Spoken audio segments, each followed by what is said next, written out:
Bé, bona tarda. En primer lloc, agrair al grup de recerca en Estats, Nacions i Sobiranies que m'hagin convidat a participar en aquestes jornades. Bé,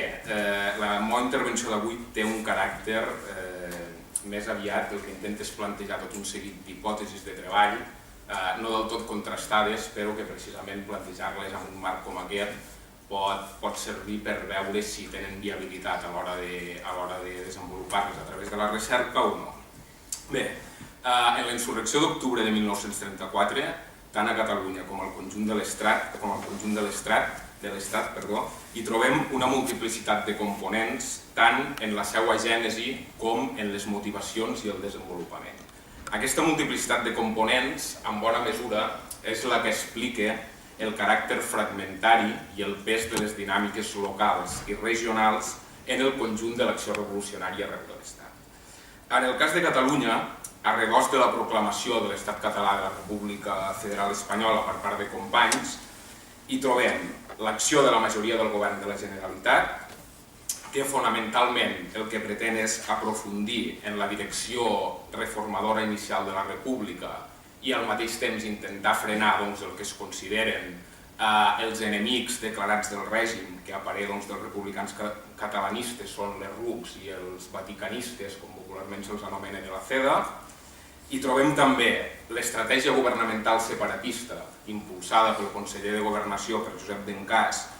amb el control de les GEREC, amb el suport més aviat escèptic dels grups separatistes menors, que pretén, diríem, un altre tipus d'estratègia política, i al mateix temps que aquests components més eminentment governamentals, a octubre del 34 també veu com es produeix una insurrecció social generalitzada, amb molts contrastos i amb moltes particularitats, protagonitzada per una part important de la classe treballadora, per una part important de rabassaires i pagesos pobres, i aquesta insurrecció social generalitzada s'acompanya en molts punts del Principat d'una mobilització popular àmplia de tipus cívico-republicà que el que pretén és, bàsicament, reeditar, repetir una acció col·lectiva similar a la que s'havia produït a l'abril del 1931 amb la proclamació de la República. Entre tot aquest seguit de components, entre tota aquesta multiplicitat de lògiques polítiques i socials, la dimensió social de la insurrecció, que té les seves arrels tant amb la fractura social que s'ha anat aguditzant al llarg del 1934 en la societat catalana, com en la polarització política, és la que aconsegueix tenir una major transcendència i la que té un major impacte en la dinàmica social i política, tant al llarg del 1934 com amb la mateixa insurrecció, com a posteriori. Tot i així, aquesta component social, la que hem de situar en el centre del conjunt de la dinàmica insurreccional, això no ens ha de portar a menystenir la importància del component polític, que queda més que certificada amb el fet que en tot moment la iniciativa de l'acció insurreccional, és a dir, la iniciativa del cop de força, es troba en mans del govern de la Generalitat. En aquest sentit, tot i que respecte a aquesta iniciativa governamental, respecte a aquesta iniciativa de Companys, tot i que la seva acció té una casuística, diríem, plenament catalana, o es fonamenta, diríem, en tot un seguit d'aspectes propis de la dinàmica social i política catalana, l'acció de Companys dels republicans catalanistes s'insereix de ple en el marc de la política republicana. A banda d'aquesta inserció, és a dir, d'aquesta vocació d'intervenció espanyola, pel que fa, podríem dir, a les causes internes, a les causes, diríem, endògenes que donen lloc a l'acció insurreccional d'octubre, hi trobem l'agudització de la confrontació social al llarg del 1934, hi trobem les conseqüències derivades del canvi de rumb a partir del novembre del 33, és a dir, a partir de les eleccions de novembre del 33 i el procés de radicalització política que això genera, i hi trobem també un augment important de la mobilització tant social com política. Què és el que passa de portes endins a Catalunya i que en certa mesura ens explica el per què arribem al punt crític, al punt de trencament de l'octubre del 34. Doncs el que es produeix a nivell social és que importants sectors de la societat veuen que es va configurant una amenaça possible, una amenaça que cada vegada es veu com a més real, com a més imminent, que el que significa és un atac frontal a l'autonomia catalana, un atac també al projecte socialment reformador que acompanya al conjunt de la política del govern autònom, el desballestament d'aquells petits avenços socials molt reduïts, és a dir, d'impacte més aviat reduït, però que no són menors, que han percebut sectors de les classes subalternes, i també es veu com aquesta amenaça pot acabar amb aquelles expectatives de transformació profunda a nivell social i a nivell nacional que alguns tenen dipositades en la República i que d'altres pretenen aconseguir-les anant més enllà. Per tant, l'existència d'aquesta amenaça i la percepció de que l'entrada de la CEDA al govern fa efectiva aquesta amenaça ens permet explicar el per què a l'entorn del paraigües de l'acció governamental de Companys, és a dir, diríem, una mica a l'entorn de l'acció de força del govern de Catalunya, i convergeixen o hi coincideixen, més que convergir-hi, una insurrecció obrera capitanejada més o menys per l'Aliança Obrera, una insurrecció social de base camperola i coincideix també un sector important de les bases anarcosindicalistes, fins i tot alguns sectors estrictament anarquistes amb les seues lògiques pròpies, i hi coincideixen els diversos grups separatistes. És a dir, és precisament la possibilitat d'activació d'aquesta amenaça el que ens explica l'activació de tot aquest seguit de components que es fan presents en la insurrecció d'octubre del 34. Això, més o menys, o per una banda, pel que fa a l'escenari català. Si ens traslladem a l'escenari del conjunt de l'Estat, amb el punt crític de l'octubre del 34, el que veiem és que també, molt especialment a partir de novembre del 33, és a dir, a partir de l'esfondrament del govern republicano-socialista, tot i que s'havia produït una mica abans, sectors importants de la societat comencen a veure que l'amenaça antirepublicana, que l'amenaça contra els gairebé 3 anys de projecte social reformista del primer bienni es comença a convertir en no només possible, sinó en immediata. És a dir, qui és el principal protagonista d'aquesta amenaça a ulls de tots aquells sectors de la societat espanyola que més o menys pensaven en republicà i a ulls, doncs, dels sectors més políticament enquadrats. El principal protagonista d'aquesta amenaça és la CEDA de Gil Robles. És a dir, la CEDA de Gil Robles,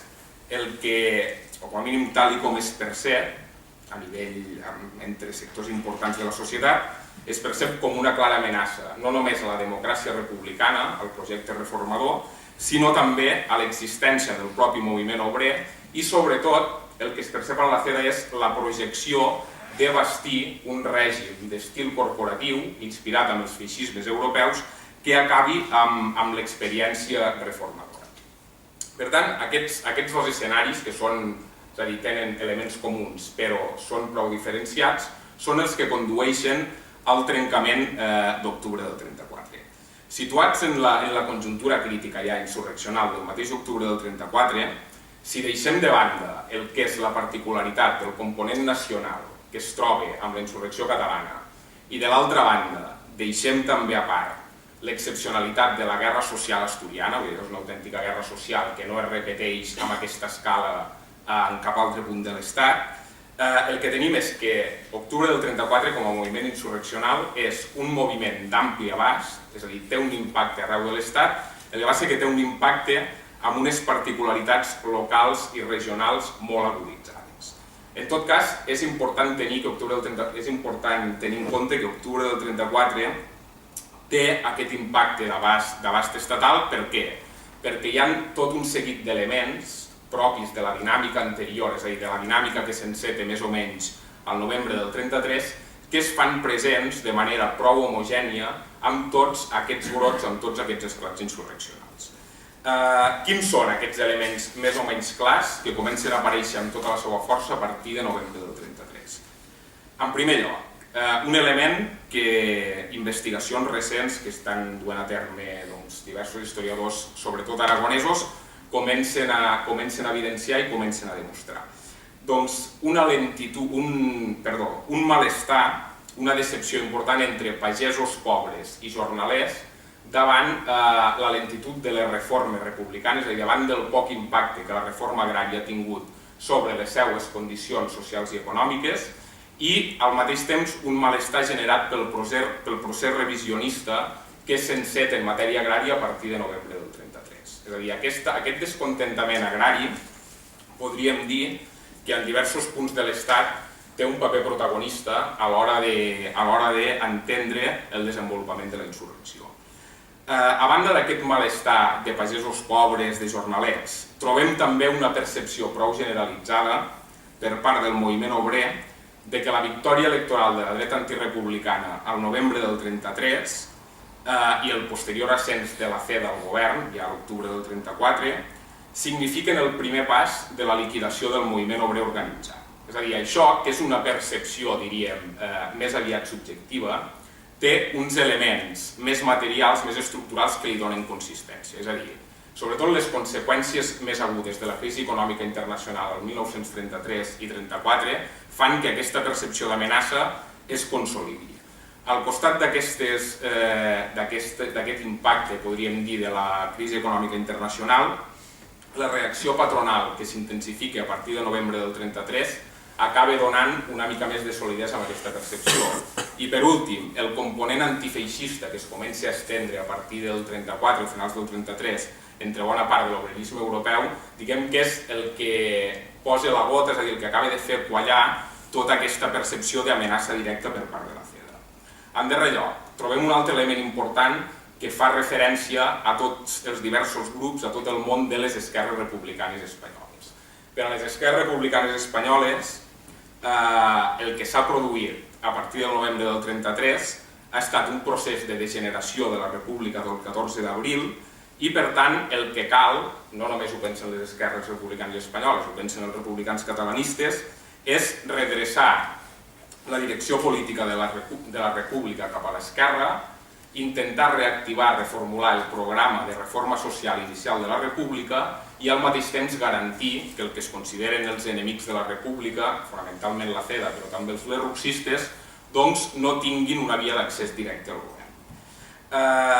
Com va plantejar ja fa temps l'Enric Ucelay, i això de citar una persona que tens aquí al costat és una cosa que em fa com una mica estranya, però, és a dir, com va plantejar l'Enric ja fa molt temps, aquesta percepció de degeneració de la República del 14 d'abril significava també la interrupció de l'ascens socioprofessional de tot un seguit de quadres polítics cap a la política estatal. És a dir, la percepció aquesta negativa tallava també una via d'ascens directe a les estructures de l'Estat, a la consolidació de l'Estat, que no era un element menor per entendre tot el que es produeix a l'octubre del 1934. Després reprendrem aquesta idea perquè ens va bé per entendre algunes coses que es produeixen en el canvi de models de vertebració de l'Estat i en el canvi en els projectes nacionals dels republicans d'esquerres espanyols. Per tant, aquests aspectes es troben, aquests tres aspectes, amb ritmes i amb marcats contrastos, més o menys en la base de totes les insurreccions que es produeixen al conjunt de l'Estat. Per què és important tenir en compte fonamentalment un escenari català particular i, de l'altre costat, aquesta dinàmica general espanyola, que també té moltes particularitats regionals, però que la podem definir a grans trets com l'hem definit? Doncs perquè precisament són els punts d'intersecció que es van generant entre aquests dos escenaris polítics al llarg del 1934 i la centralitat que Catalunya, com a problema polític general, va adquirint també al llarg del 1934, els que fan que puguem interpretar l'octubre de 1934, puguem interpretar la insurrecció en termes generals d'octubre del 1934 com una temptativa d'oferir un nou projecte de construcció nacional espanyola i de vertebració de l'Estat per part d'aquelles forces polítiques fundacionals de la República del 14 d'abril. Amb una particularitat, és a dir, aquesta temptativa de nova oferta de projecte de construcció nacional espanyol republicà i de nova oferta de vertebració de l'Estat acaba sent absolutament frustrada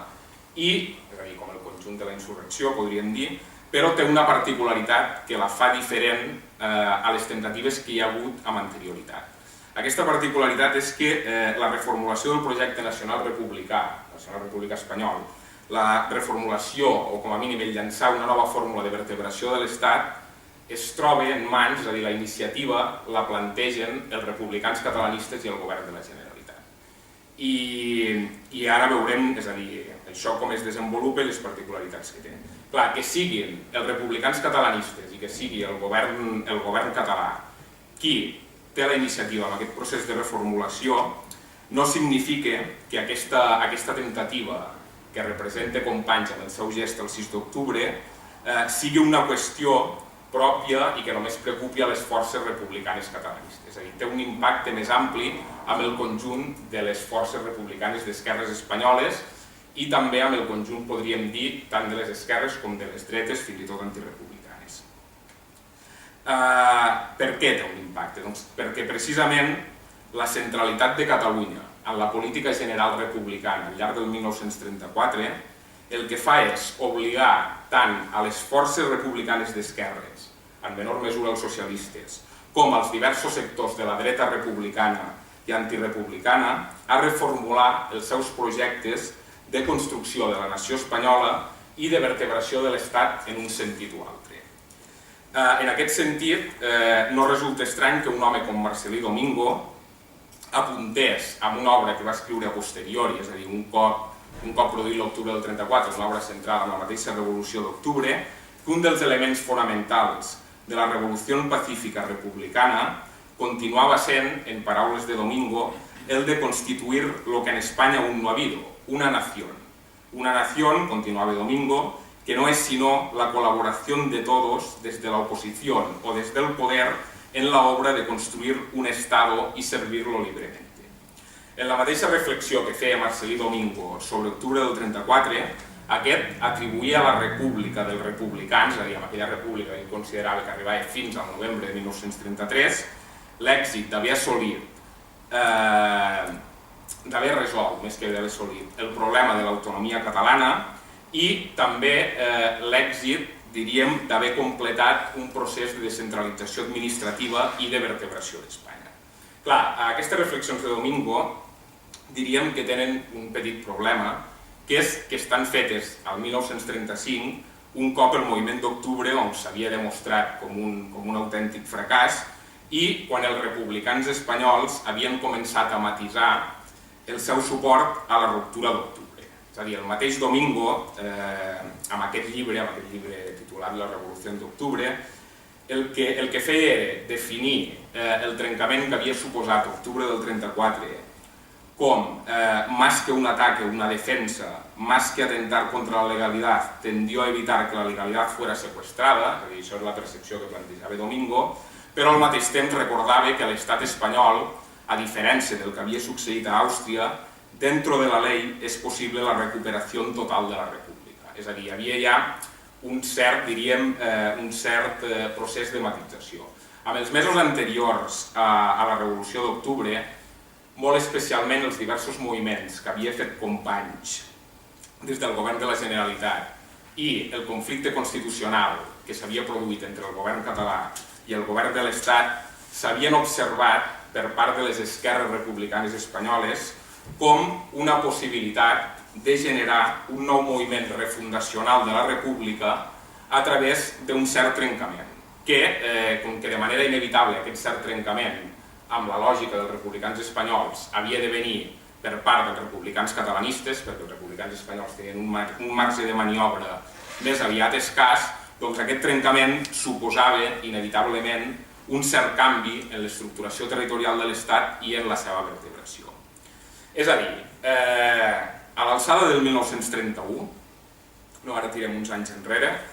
els diputats d'Esquerra Republicana, en el marc del procés de debat constitucional, en el marc del procés constituent, s'havien quedat gairebé sols sostenint, podríem dir, les tesis federalistes. Havien aconseguit un suport més aviat escàs i tant els republicans d'Azaña, els socialistes, els radicals de l'Errux, els radicals socialistes de Domingo, doncs, com a forces que formaven part del govern, havien rebutjat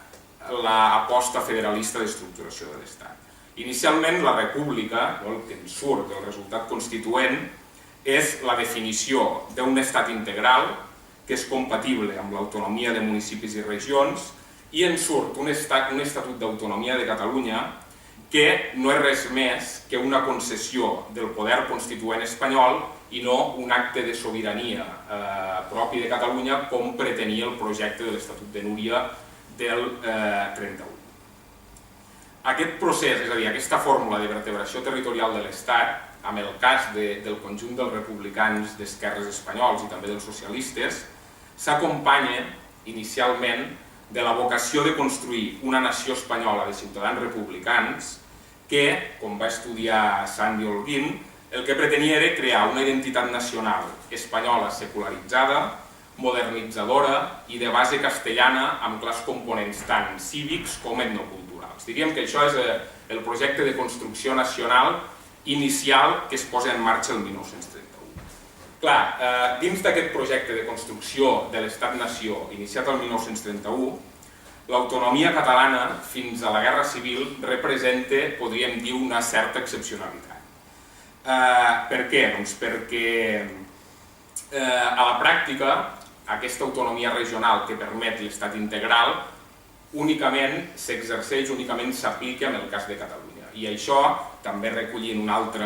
altra idea de l'Enric, això què genera? Genera un dualisme institucional, és a dir, una mena de dualisme de dos sistemes polítics amb dues capitals, dos sistemes de partits, que es manté fins més o menys el novembre del 1933. És a dir, aquesta dualitat,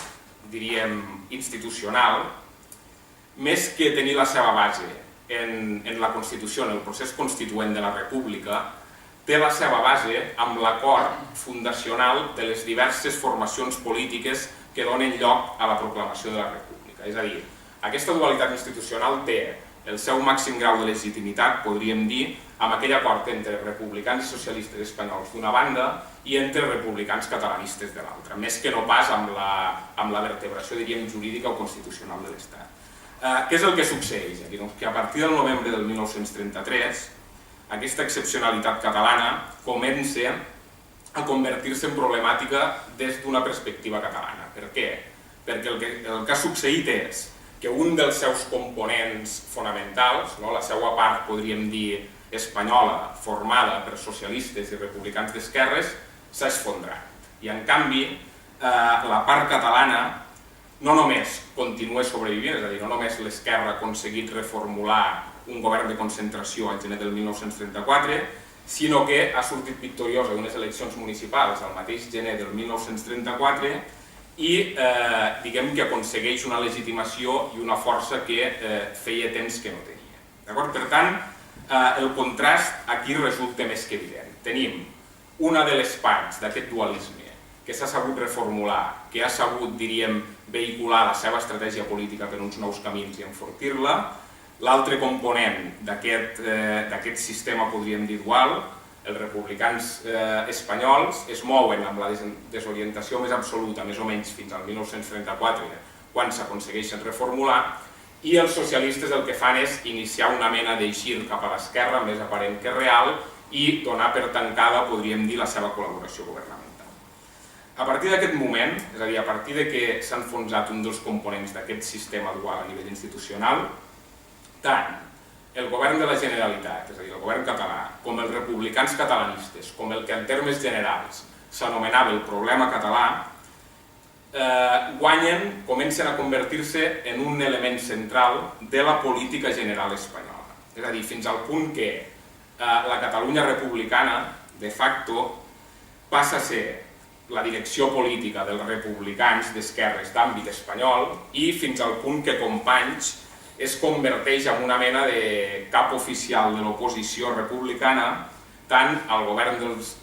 roxista com a la CEDA, que és qui sosté aquest govern. Clar, en aquest context, amb aquesta centralitat del problema català en el marc de la política general espanyola, els diferents projectes nacionals, tant de dretes com d'esquerres, es veuen obligats a reformular-se en funció de la seva posició respecte a Catalunya. Tot aquest procés de centralitat del problema català, de la Catalunya autònoma, en la política republicana, es vehicula a través fonamentalment de la llei de contractes de conreu. És a dir, ara tampoc explicar una mica tota la problemàtica de la llei de contractes de conreu ens portaria molt temps i ens desviaria una mica del nostre objectiu, però, com sabeu, la llei de contractes s'aprova a l'abril del 1934, després d'una tortuosa discussió parlamentària. Poc després de ser aprovada, la Lliga i els radicals de Catalunya plantegen recurs d'inconstitucionalitat, és a dir, plantegen una incidència al govern de Madrid per tal que el govern de Madrid plantegi recurs d'inconstitucionalitat davant del Tribunal de Garanties Constitucionals i a partir d'aquí podríem dir que s'enceta tot el conflicte constitucional en base a la llei de contractes de conreu. La conseqüència més directa de tot aquest conflicte, que és més aviat jurídic, és que en primer lloc posa en dubte la legitimitat de l'autonomia catalana i en segon lloc el que facilita és que la dreta antirepublicana, és a dir, que la CEDA i tot el que està encara més a la dreta de la CEDA, agafin la qüestió de Catalunya com el principal cavall de batalla del desmuntatge de l'obra del primer bienni. D'aquesta manera, què és el que succeeix? Doncs que un conflicte intern del camp català passi a convertir-se en un conflicte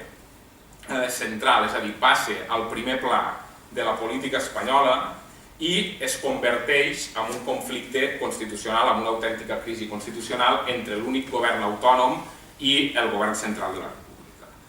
Clar, en clau de política, és a dir, en clau interna catalana, aquest conflicte constitucional fonamentalment serveix per què? Per augmentar la legitimitat del govern de la Generalitat, per augmentar l'hegemonia de l'esquerra republicana i per anul·lar les diverses opcions alternatives que puguin disputar aquesta hegemonia. Ara bé, en clau espanyola, diríem, el problema català resulta enormement efectiu per a vehicular diverses estratègies polítiques, tant per part de la CEDA com per part de les esquerres republicanes i dels socialistes. És a dir, és un element central per a resoldre el problema més o menys plantejat entre dretes i esquerres. Els que saben utilitzar millor la qüestió catalana en clau espanyola són Gil Robles i la CEDA, és a dir, converteixen la qüestió catalana en, podríem dir, peça central de tota la seva estratègia política. Per què? Doncs, és a dir, Gil Robles utilitza la qüestió catalana per a realitzar diversos passos tàctics que el portaran fins a la seva presència al govern, diversos passos tàctics, podríem dir, detallats, i no només la qüestió catalana és útil perquè permet, diríem, generar aquesta atmosfera que converteix a la CEDA en la principal força capacitada per a governar, per mostrar la debilitat del govern dels radicals, per portar els radicals a escorar-los més cap a la dreta. No només és útil per això, sinó perquè per a la CEDA és especialment útil perquè recull no dos de les seves grans motivacions, però sí dos dels grans elements que conformen el seu programa polític. La defensa de la propietat agrícola i l'odi cap a tot allò, podríem dir, català o catalanista. És a dir, el conflicte constitucional recull aquests dos elements i per tant per a la CEDA això és un element de primer ordre per a vehicular la seva estratègia. És a dir, vehicular la seva estratègia què vol dir? Doncs vol dir des d'acabar liderant políticament, és a dir, acabar capitalitzant políticament les demandes dels propietaris de l'Institut Agrícola Català de Sant Isidre, això d'una banda, els homes de la CEDA Catalunya acabaran dirigint les demandes dels isidristes, un tipus com Cirera i Voltà, quan un cop impulsen l'Acció Popular Catalana aquí a Catalunya, acabaran dirigint tot això, però també el que permet molt especialment és mostrar les debilitats del govern radical i plantejar la seva fortalesa amb un procés, diríem, de feixistització. En aquest sentit, podem dir que la qüestió catalana permet a la CEDA i al conjunt de les dretes antirepublicanes, un cop s'havia superat aquell xoc que havia significat la proclamació de la República el 1931, doncs la qüestió catalana permet reactivar el projecte nacional espanyol unitarista, centralitzat i castellanitzador de les dretes antirepublicanes. És a dir, això ja es comença a fer amb el debat de l'Estatut a les Corts Constituents, però diríem que al llarg de la crisi constitucional de 1934 és quan això s'enforteix amb una novetat. És a dir, aquest projecte nacional espanyol s'enforteix per què? Perquè s'acompanya de l'adopció de noves formes d'estat, de tipus corporativista, de tipus feixista, que s'agafen dels diversos exemples europeus. És a dir, es produeix aquest procés de complementació d'aquests dos elements. Pel que fa als republicans d'esquerres espanyols i en menor mesura als socialistes, doncs bé, la centralitat de Catalunya, que es fa més que evident al llarg del 1934, també els serveix per a vehicular les seves estratègies i per agafar embranzida política. Un home com Azaña caracteritzarà el govern de la Generalitat de manera reiterada com l'últim poder republicano que queda en pie en Espanya i com l'últim bastión que li queda a la República, i el mateix Companys reconeixerà a un home que es mou entre Madrid i Catalunya com Amadeu Hurtado que no es paren de rebre, diríem, comunicacions de les forces republicanes espanyoles que fan seues el plet català i el converteixen en un plet general de la República i que les mateixes forces republicanes espanyoles envien emissaris a Catalunya de la mateixa manera que el govern de la Generalitat té emissaris al nord de la península del País Valencià per si fos possible realitzar algun moviment general d'esquerres a l'entorn de l'agitació de Catalunya. És a dir, són converses que queden recollides entre Hurtado i Companys al seu propi dietari. Per la seva part, els socialistes també diguem que mostren reiteradament el seu suport als homes de l'esquerra, sobretot el seu suport si es produeix algun tipus d'atac contra l'autonomia catalana, i d'aquesta manera no només Largo Caballero recull aquestes mostres de suport, sinó que a l'estiu del 1934 es produeixen diversos contactes entre Juan Simeón Vidarte, que forma part de la comissió d'enllaç encarregada d'organitzar aquell movimiento francamente revolucionario que en deia Largo Caballero, i Companys altres homes de l'esquerra, fonamentalment per intercanviar coneixements sobre els plans respectius. En tot cas, respecte al que ens interessa, si agafem el cas del PSOE, el PSOE podríem dir que a l'alçada del 1931, és a dir, amb els primers passos de la República Espanyola, el seu projecte, o com a mínim la seva posició sobre la nació i l'estat espanyol, podríem dir que és una posició nacionalment unitària, és a dir, en termes nacionals hi ha un únic subjecte de sobirania, i pel que fa a la vertebració de l'estat, el PSOE es fa seu un autonomisme limitat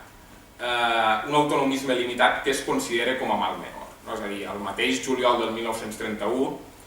el PSOE rebutja diferents propostes d'adoptar la fórmula de vertebració d'un estat federal, plantejades entre altres per delegats catalans i delegats d'altres punts,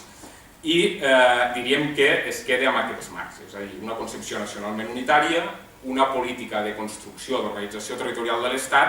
autonomista però limitada. Pel que fa a tot el seguit de partits republicans, en els primers passos també de la Constitució, en els primers passos de la institucionalització del nou règim, apareix una constatació força evident que es mostra amb molta força amb el debat constitucional. Aquells plantejaments federalistes, uninacionals, més o menys de base pimargalliana, s'han convertit en absolutament secundaris dins les forces republicanes d'esquerres. És a dir, a l'alçada del 1931, a grans trets podríem dir que entre tot aquest món variat del republicanisme més o menys d'esquerres hi ha un sector que manté una posició nacional que en podríem dir d'un unitarisme tendencialment centralista, això Justo Veramendi ho ha treballat molt a fons i tots aquests plantejaments diríem que són més aviat seus. Aquest unitarisme tendencialment centralista hi hauríem de situar els radicals de les RUPs, de manera preeminent, i tot el seguit de petites formacions republicano-conservadores, que algunes sobreviuen els primers anys de la República, d'altres no. L'altra gran família dins d'aquest variat món republicà respecte a la concepció nacional i l'estructuració de l'Estat és la que podríem anomenar com la que es fa seu un autonomisme limitat que considera que les demandes d'autonomia, de regionalització, s'han de tirar endavant, s'han d'aprovar no perquè siguin consubstancials a la democràcia republicana, sinó perquè són necessàries per assegurar el futur del règim. Amb aquest autonomisme limitat hi trobaríem des de l'Acció Republicana d'Azaña fins als republicans radicals socialistes de Marcel·lí Domingo. En tots els casos, és a dir, en aquests dos casos, el que hi trobem, és a dir, tenim la vertebració de l'Estat, però hi trobem una concepció nacionalment unitària d'Espanya. És a dir, això diríem que ens serveix pels republicans d'esquerres i ens serveix també pel PSOE. És a dir, això amb aquesta fase d'institucionalització, amb aquesta fase constituent de la República. Al llarg del 1934, què és el que es produeix? Doncs es produeix que, degut a la crisi constitucional, que entre molts altres factors acaba portant al trencament d'octubre del 1934, es produeix un cert trànsit, una certa modificació en el projecte d'estructuració de l'Estat dels republicans d'esquerres d'àmbit estatal. És a dir, sobretot aquest trànsit ve motivat per l'impacte de la qüestió catalana. Tant, hem de tenir en compte, vull dir, clar, aquí tampoc, perquè si no, no acabarem mai, em sembla que ja m'estic allargant, però hem de tenir en compte que els republicans d'esquerres, al llarg del 1934, pateixen un procés de reformulació orgànica que donarà lloc a l'aparició d'Izquierda Republicana, d'una banda, podríem dir, de les restes del naufragi azanyista i de les restes del naufragi dels radicals socialistes de Marcelí Domingo, i de l'altra apareix la Unió Republicana, que fonamentalment recull aquell sector més,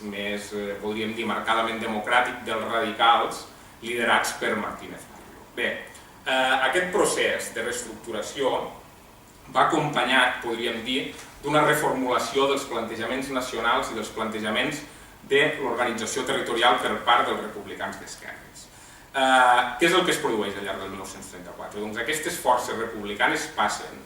de fer-se seu, d'adoptar un autonomisme limitat que, com hem dit, s'havia de concedir com a mal menor davant dels nacionalismes subestatals per a la supervivència del règim republicà, a una plena assumpció de l'autonomisme com a element consubstancial de la nació espanyola. I com a element consubstancial de la nació espanyola, per exemple, ho recullen els primers documents, els primers plantejaments d'Izquierda Republicana, que a la llarga ha d'acabar conduint a l'organització regional de l'Estat. En el mateix sentit, Unió Republicana també comença a concebre l'Estat amb un caràcter autonòmic, amb un caràcter regional, que fa que l'adopció de l'autonomisme deixi de ser una qüestió merament tàctica per a que passi a ser una qüestió, podríem dir, pròpiament estratègica. Clar, això es produeix al llarg del 1934. I al llarg del 1934, un cop es va produint progressivament aquests canvis, ens situem en l'escenari d'octubre en el que la proclamació de companys de l'Estat català el que suposa és un trencament amb el govern i les institucions, diríem, de l'Estat, un trencament amb les institucions falsejades, com diria el mateix Companys, i aquest trencament el que fa és atorgar una nova forma política tant per a Catalunya com per a la resta de l'Estat. Companys el que fa a través de la seva acció de força, en termes de plantejaments, diríem, nacionals i d'Estat, el que fa és introdueix l'aspiració federal, que havia sigut, doncs, més o menys una aspiració tradicional del republicanisme catalanista, no fa present, o com a mínim no hi ha cap component en la seva proclamació que s'assimili o sigui pròxim als plantejaments separatistes, i l'acció de Companys, que sí que és veritat que s'acompanya d'una acció per part d'altres membres del govern en clau d'estratègia separatista, l'acció de Companys el que planteja és l'aspiració federal, és a dir, una proposta clarament federal, l'aprofundiment del projecte democràtic reformador, la compenetració amb les esquerres espanyoles, la defensa de l'autonomia catalana i una voluntat que ha anat explicitant el mateix Companys al llarg del 1934 d'intervenció en el marc republicà espanyol. És a dir, l'acció, el gest de força de Companys posa sobre la taula tot això. A la pràctica, aquesta acció de Companys i de la majoria del govern català el que feia era posar en un primer pla un projecte de vertebració de l'Estat propi del federalisme plurinacional, és a dir, propi d'un federalisme que concebia Espanya com un conglomerat de diverses nacions i al mateix temps representava el principal projecte de la reformulació estatal i nacional del conjunt de les forces republicanes d'esquerres, que implícitament podríem dir que van secundar els republicans espanyols, tot i que després veurem que a posteriori hi ha un procés de matització i de canvi de posició respecte a aquest posicionament. És a dir, per què els republicans espanyols a la pràctica de facto secunden, donen, atribueixen aquesta iniciativa a Companys? per aquest moviment que s'ha anat produint al llarg de l'octubre del 34, però per una altra qüestió també molt important, que els republicans espanyols tenen un marge de maniobra més aviat escàs amb el context de 1934. És a dir, a diferència dels socialistes, les esquerres republicanes espanyoles diem que es mouen en un ambient, en un context de precarietat organitzativa i de falta d'influència política. Per tant, el trencament que el 5 d'octubre, un dia abans, fan Izquierda Republicana, fan Unió Republicana i de manera més sorprenent fa el Partido Nacional Republicano de Sánchez Román amb les institucions de la República i el posicionament públic que aquests plantegen d'acudir a defensar la República per tots els medios, en el cas de Izquierda Republicana, el que comportava a la pràctica era l'assumpció de que el lideratge d'aquest trencament quedava vinculat a l'acció dels republicans catalanistes i del govern de la Generalitat. I per tant, agradeix més o menys, com després mostraria Zaña en el seu llibre sobre la rebel·lió, sobre mi rebel·lió en Barcelona, anava vinculat aquest trencament a les demandes de més autogovern i a la concepció federal de l'Estat que plantejava Esquerra Republicana, que plantejava el govern català i que eren les majoritàries dins el conglomerat del republicanisme catalanista. Per tant, en què ens trobem? Ens trobem que l'impacte de la qüestió catalana al llarg del 1934 el que produeix és una lenta reformulació en els projectes nacionals i en les fórmules de vertebració de l'Estat dels republicans d'esquerres espanyols i aquestes forces no arriben a fer el salt de l'autonomisme cap al federalisme, tot i que amb els punts crítics de la crisi constitucional hauríem de veure fins a quin punt flirtegen amb els plantejaments federalistes i, és a dir, no acaben de fer aquest salt, però sí que atribueixen d'una manera molt clara el lideratge de la reformulació del projecte republicà en el seu conjunt al govern català i als republicans catalanistes. I això sí que és un canvi, podríem dir, un canvi important. Amb aquest procés de reformulació que es produeix al llarg del 1934, hi ha un altre element que hauríem de veure si té importància o no. És a dir, l'impacte de la qüestió catalana podríem dir que resulta més o menys clar. Al costat de l'impacte de la qüestió catalana, aquella idea que hem parlat abans de la redenció de les províncies d'octubre del 34 com una revolució que recull el descontentament provincial, hauríem de veure quin paper juga amb aquest canvi de model d'estat i de model de nació per part de les esquerres espanyoles. Per què? Doncs perquè fins al 1933 la coalició republicano-socialista i partits més o menys de quadres republicans, com els que representaven els partits d'Azaña, els partits de Domingo, tenen amb el poder de l'Estat, tenen amb les estructures de l'Estat una forma de vehicular les seues clienteles i la seva base electoral. És a dir, tenen una forma més o menys homologada d'ascens a la política estatal, a través no només de les estructures ministerials del control del govern, sinó també a través dels governs civils i fins i tot a través dels ajuntaments. A partir del novembre del 33, què és el que succeeix? Doncs que la intervenció directa d'aquest tipus de forces a l'administració central queda, diríem, en un segon pla i al mateix temps governs civils, càrrecs de l'administració central i fins i tot ajuntaments que en molts casos al llarg del 1934 es veuen destituïts pel Ministeri de la Governació, Salazar Alonso diríem que amb això es converteix en capdavanter, trenquen aquesta dinàmica d'ascens i estructuració social del conjunt de les esquerres republicanes espanyoles que tenen la seva base fonamentalment a moltes de les províncies castellanes d'arreu de l'Estat. Per tant, si aquesta base, diríem, aquesta fórmula, aquesta via d'accés queda tallada, l'adopció de la fórmula de l'Estat autonòmic i l'adopció de la descentralització regional fins a convertir l'Estat espanyol en una mena d'Estat autonòmic pot ser una bona via per continuar creixent, per reformular la força d'aquests partits polítics i per mantenir la seva base electoral i la seva clientela. Per què pot ser una bona via? Doncs per una qüestió podríem dir molt clara, perquè l'exemple català, i això és una cosa fàcilment constatable, el que demostrava és que a través del bastiment, a través de la construcció d'unes institucions autonòmiques, un partit republicà, un partit com Esquerra,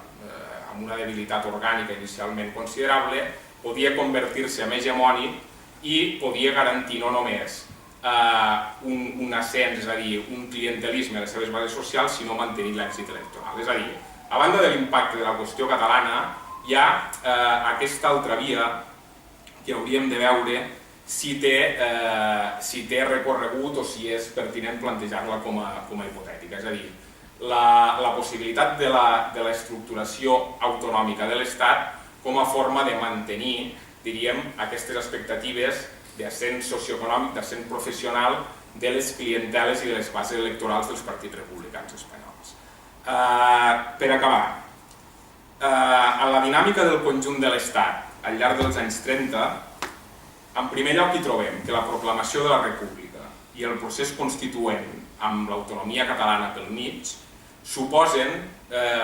un primer moment fundacional de la construcció de l'Estat-nació espanyol dels republicans i dels socialistes. Aquest primer moment es basa en l'existència d'un únic subjecte de sobirania i amb una estructura centralitzada que permet el desenvolupament de les autonomies regionals.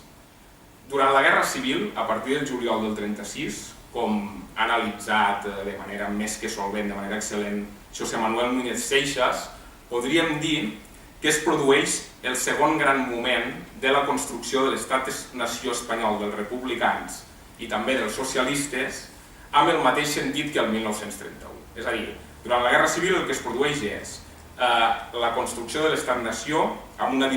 direcció unitarista i centralitzada en la que l'esforç de guerra havia de servir per crear una solidaritat nacional espanyola dels antifeixistes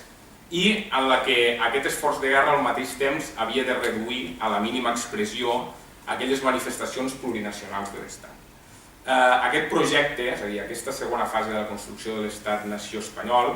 és el que Núñez Seixas ha caracteritzat com el neopatriotisme republicà, que una figura com Negrín encarna a la perfecció. Tenim aquests dos grans moments de construcció de l'Estat-nació espanyol dels republicans. Entre aquests dos grans vèrtexs hi trobem la cruïlla d'octubre del 34 i, de manera més general, tot el punt crític del 1934, en què el projecte de construcció de l'Estat-nació espanyol dels republicans d'esquerres sembla que va cap a una altra direcció. És a dir, pel que hem anat veient, la vertebració de l'Estat podríem dir que va cap a la construcció d'un estat autonòmic i hauríem de veure fins a quin punt també aquesta reformulació va cap al qüestionament de l'existència d'un únic subjecte de sobirania. És a dir, això és un element que s'ha de treballar. No està clar que es produeixi aquest qüestionament. Amb aquesta cruïlla, amb aquest punt crític del 1934, el paper capdavanter en aquest procés de trànsit, de reformulació de la vertebració i de la nació espanyola, el té el govern català i el tenen els republicans catalanistes, que efímerament podem considerar que aconsegueixen portar a la pràctica un dels objectius històrics del catalanisme polític. És a dir, és tan efímerament que té la transcendència que té. Però aconsegueixen, a través de l'autonomia, liderar la modernització del conjunt de l'Estat-nació espanyol. Clar, tot això, octubre del 34, acaba, diríem, amb un fracàs sonat i, per tant, és una temptativa que es converteix, diríem, absolutament en frustrada. I aquesta temptativa absolutament frustrada sembla que hi ha alguns indicadors que mostren que s'intenta, podríem dir, reeditar o reformular amb la campanya electoral del febrer del 36, però el cop d'estat de juliol del 1936 fa que aquest lideratge dels republicans catalanistes no es pugui reeditar i al mateix temps el cop també de força de juliol del 36 i la dinàmica de guerra fa que reformular una col·laboració entre republicans d'esquerres i socialistes per una banda i el govern català i els republicans catalanistes per l'altra en un sentit autonomista o fins i tot en un sentit federal es converteixi absolutament en inviable en un moment d'esforç de guerra i de centralització. I amb això acabem.